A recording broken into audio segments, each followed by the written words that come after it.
Chapter 12 of our textbook discusses radioactivity. Radioactivity is a natural phenomenon that occurs in three major forms: alpha, beta, and gamma. We'll look at what the difference between those three types is. And then we'll balance some chemical equations. We'll do some radioactive decay equations. Then we'll look at the concept of half-life. How long do these reactions take? And then at the end, we'll look at a couple of nuclear applications. Let's look at the three major types of radiation. The first that we'll look at is called an alpha particle. Alpha particles are given symbol 4-2 alpha. But because those numbers very closely resemble the nucleus of a helium atom, sometimes it's written as 4-2 helium, and our textbook does this. It isn't a helium, it's not the atom, because the alpha particle contains no electrons, but it's like the nucleus of a helium. It has mass of 4 atomic mass units, which makes it the largest of the three types of radiation that we're going to look at. And because it's the largest, it's going to be the slowest moving, which means that if what's in my hand right here was an alpha emitter, then I would only need maybe a source of cardboard to prevent it from getting to me.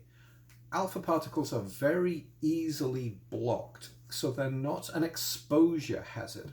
They are, however, incredibly dangerous if you were to ingest them, because they cause lots of ionization. They give off enough energy that they cause ionization in your cells, causes cell damage, causes cancer. So alpha particles are an ingestion hazard. So whenever handling an alpha emitter, one has to be very, very careful to not have any powder so that we don't ingest any through our mouth or our nose. The next particle we'll look at is a beta particle. Now, a beta particle is given symbol beta, and again it has two numbers, and the same as up here in the alpha particle.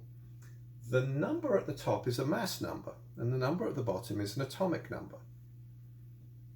So it has a mass number of essentially 0, and it has an atomic number of -1.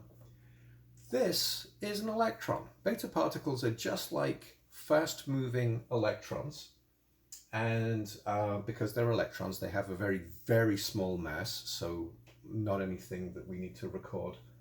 And these are more of an exposure hazard. If I wanted to protect myself from a nearby beta emitter, instead of just having cardboard that would stop the alpha, I might need a sheet of metal. I might need some thick aluminum foil, not the thin stuff you get from the grocery store, but a thick piece of aluminum foil will stop beta particles from getting to us. And then the third form is a gamma ray. It's a ray. It's a wave of energy. So it's not a particle. The other two are particles. It's given symbol gamma. It has no mass, and it's incredibly high in energy. Gamma rays are the highest energy of all the cosmic rays that we know of, higher than X-rays in terms of energy. And these are a phenomenal exposure hazard. If I wanted to protect myself from a gamma source, I would need concrete and lead. And in fact, having been to a couple of research facilities in my time, that's literally what you see. You see feet of lead encased in concrete, because gamma rays are incredibly dangerous. let's revisit a previous chapter and count subatomic particles. So if I look at an atom like lithium, lithium has two numbers associated with it. The larger of the two numbers is the mass number. That is the number of protons plus the number of neutrons. The smaller is the atomic number, which is just the number of protons.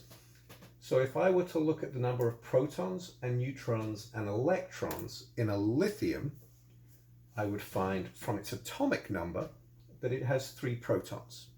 Because protons are positive, they have to have the same number of negatives. So the number of electrons is always equal to the number of protons for an atom. And then the number of neutrons is the gap between the two numbers. 7 minus 3 is 4. So lithium has 3 protons, 4 neutrons, and 3 electrons.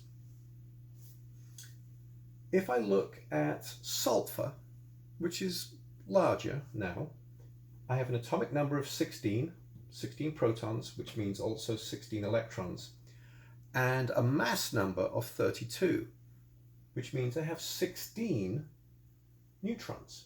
So what we see with the smaller atoms on the periodic table is that the number of neutrons in an atom kind of keeps track with what's going on with the number of protons. And here's a little schematic of a lithium. There are 3 electrons out here in the orbit on the outside, and then this blob right here represents the nucleus. And I have 3 positives. Those are the protons. Now, positives repel one another. So my requirement for neutrons in the atom is to get in between the protons and just space between them. Just act as little buffers and stop the protons from touching. What the neutrons are doing is stopping the nucleus of the atom from repelling itself so badly that it rips itself apart. The ripping itself apart is spontaneous radioactivity. And what we see when we get down to the heavier atoms, this is uranium, 92 protons, 92 electrons, and then the gap between the mass number and the atomic number, 146 neutrons. So somewhere as the atoms got larger, the atoms have decided that they need many more neutrons in order to keep the protons from ripping the atom apart. And if we were to plot the number of neutrons versus the number of protons, here would be my straight line in the middle. This is my 1-to-1 ratio. What we see is that when atoms are light, our trend is very close to this relationship. But as the atoms get heavier, we start to deviate significantly off track, and that we need more neutrons per proton. If an atom is on this line is called the line of stability, then it's stable. If it's off this line in any way, then it will undergo radioactive decay. So let's look at the first of these radioactive decay processes. Let's look at alpha decay. This is uranium. Uranium-238 is the most predominant, most abundant isotope of uranium on the planet. And it's an alpha emitter. It decays by giving off an alpha particle. And we've previously seen that an alpha particle is just like the nucleus of a helium atom, which means that when the uranium emits this alpha particle, something else is left behind.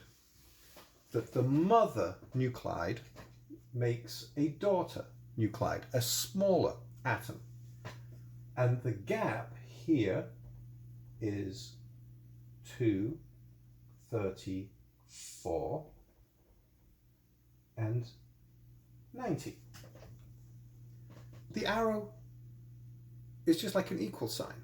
These are equations, that what's on the left has to equal what's on the right. So 90 plus 2 equals 92, and 4 plus 234 equals 238. Okay, so our daughter nuclide has these numbers. It's time to go look on the periodic table. Looking on the periodic table, using this number isn't going to help, because that's the mass number, and isotopes are allowed to have different masses. I'm going to have to track this atom down by looking at its atomic number, because the atomic number is unique to each individual element. And if we go and look on the periodic table right here at the bottom, there was uranium. Here at position number 90 is thorium.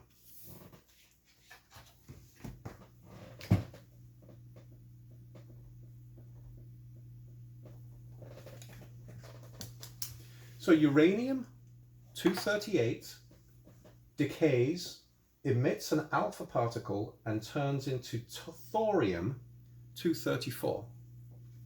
But there's a little bit extra, because during this emission, it also gives out a gamma ray.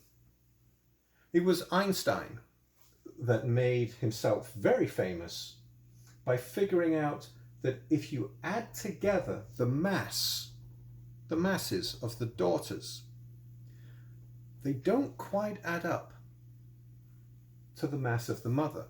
There's a little mass discrepancy, and E equals mc squared. That difference in mass has to be given away as energy. And this is an unpredictable number.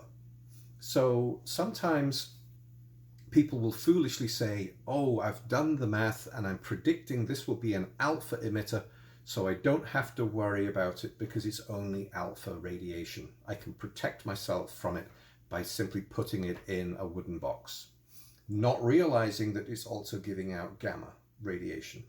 Okay. We have to quantify that in order to make ourselves be safe. Okay, that's alpha decay. Let's look at beta decay. The 234 thorium that we just generated a few minutes ago from the alpha decay of uranium-238 can itself undergo radioactive decay. If it emits a beta particle, then all I have to do is use the arrow as an equal sign and fill in the 2 digits to tell me which isotope my daughter nuclide is. So there's a number here, and when I add 0 to it, it equals 234. Well, 234 plus 0 is equal to 234. And there's a number here that when I add -1 to it equals 90. So 91 minus 1 equals 90. Now that I have the numbers, I can go and look on the periodic table and find out what atom that is. Okay, so here at the very bottom of our periodic table, in the F block, that was the uranium that I started with a few minutes ago. It underwent alpha decay and turned into thorium. Its atomic number went down, and then it underwent a beta decay and moved 1 position back to the right into protactinium.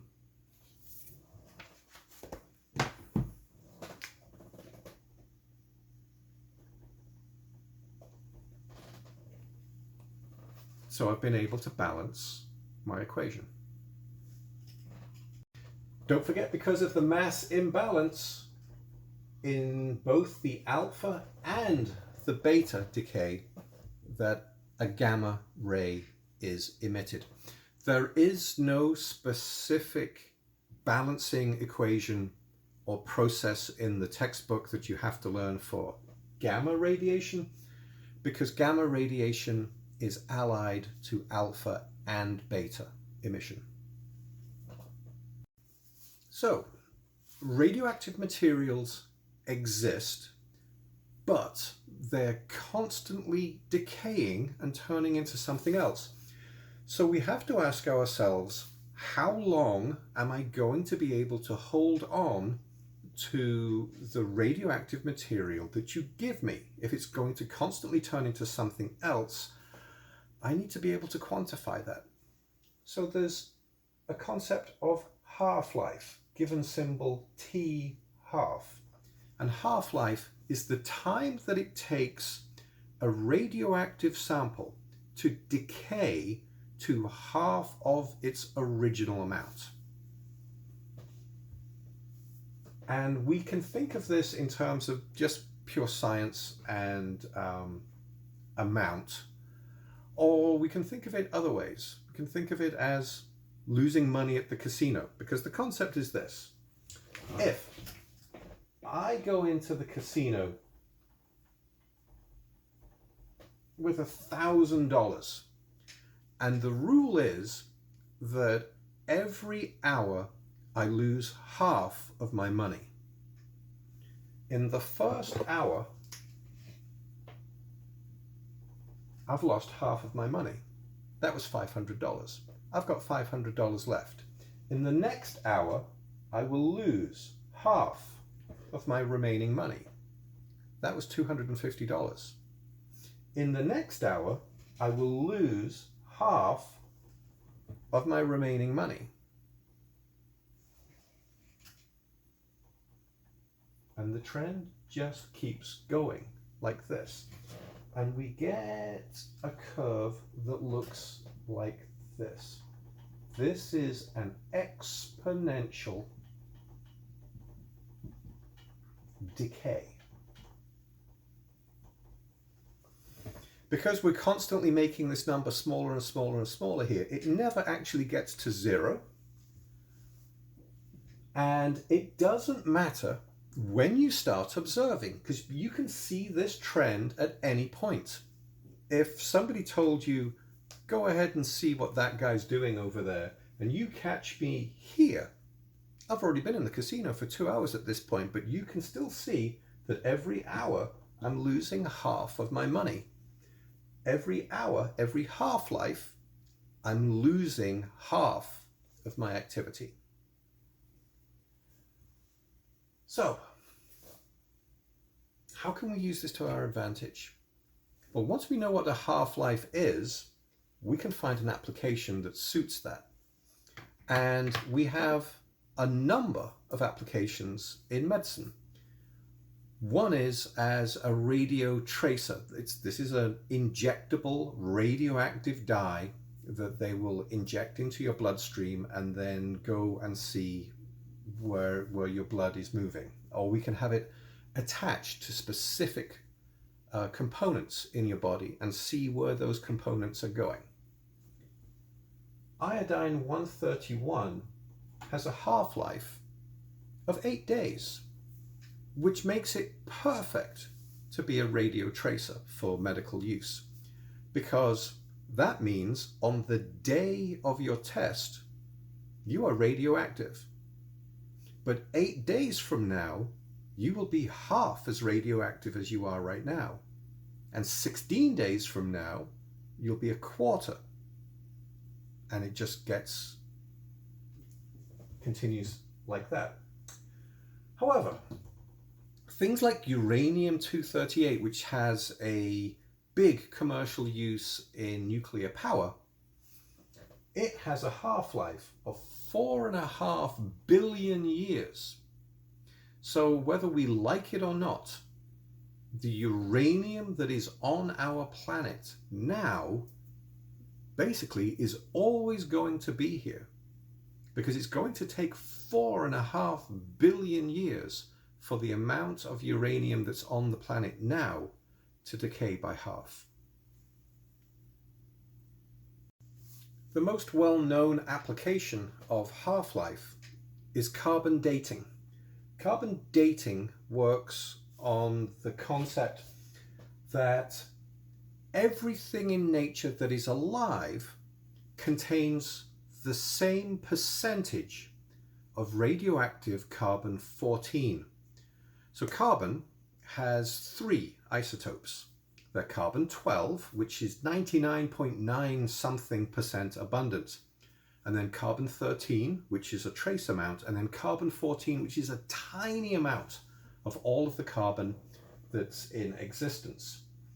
And that carbon comes about in the upper atmosphere. It actually comes from nitrogen, but it's converted by solar radiation in the upper atmosphere into carbon, and it exchanges with the carbon dioxide that's in the atmosphere. So the carbon dioxide that's in the atmosphere has the same amount of carbon-14 radiation everywhere in the world. And we have 2 complementary biological systems. Plants take atmospheric carbon dioxide and turn it into glucose. They turn it into sugar. And then animals consume that sugar and breathe back out carbon dioxide. The plants do photosynthesis, the animals do respiration, and it closes the loop. Okay, so as long as the organisms are alive, they all share the same percentage of carbon-14. But when somebody cuts down the tree and it's not part of the living ecosystem anymore, the carbon-14 doesn't replenish itself, so it starts to decay and the clock starts ticking. The half-life for carbon-14 is 5,730 years. So if we cut down a tree and made some paper out of it, on the day that we make the paper, it would have the same background radiation as every living thing on the planet. But 5,730 years from now, it will be half as radioactive as living objects. So we can take objects from antiquity, measure what their natural radiation level is, and then figure out how long it is since their source material has been dead. Let's look at some isotopes of strategic or commercial importance. Back to uranium. Uranium exists mostly as uranium-238 on this planet. And uranium-238 is radioactive enough that it generates heat, which would be enough to heat water, turn it into steam, and then we turn that steam to make a turbine move and turn it into electricity. Not quite good enough to do it on its own.